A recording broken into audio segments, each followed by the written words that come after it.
राधे राधे दोस्तों, आपका स्वागत है आपके अपने चैनल भारत की कहानियाँ। आज मैं आपको एक बहुत सुंदर कहानी सुनाने जा रही हूँ, रसोई का बंटवारा। आइए कहानी शुरू करते हैं।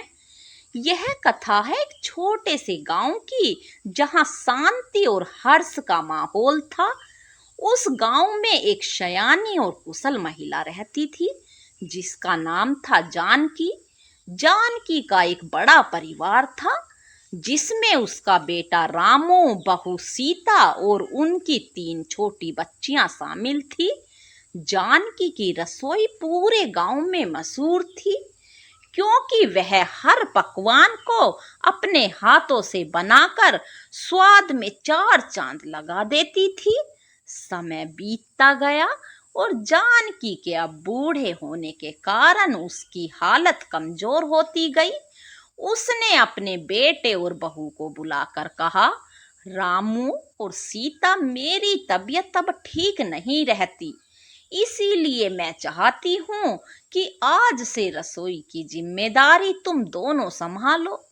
लेकिन याद रखना, इस रसोई में हमेशा प्यार और सहयोग बना रहे।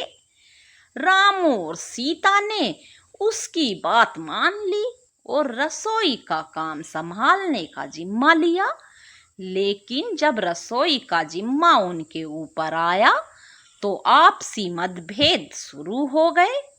रामू चाहता था कि खाना बनाना सिर्फ उसकी जिम्मेदारी हो, जबकि सीता भी रसोई में अपना योगदान देने की इच्छा रखती थी।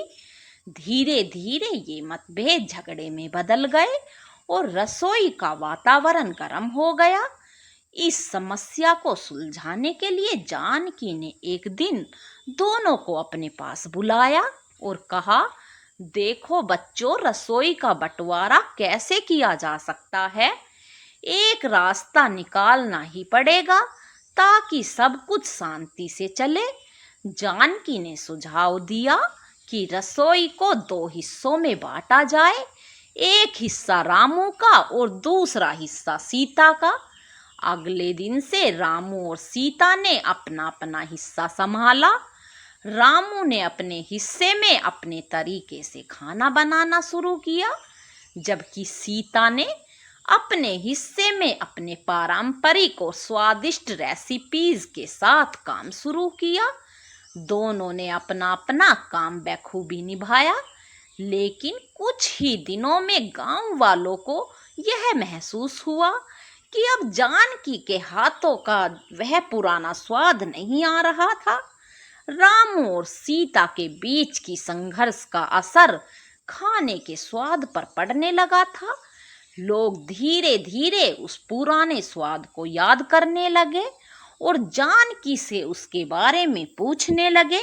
जानकी ने इस समस्या को समझा और एक दिन रामू और सीता को फिर से बुलाया।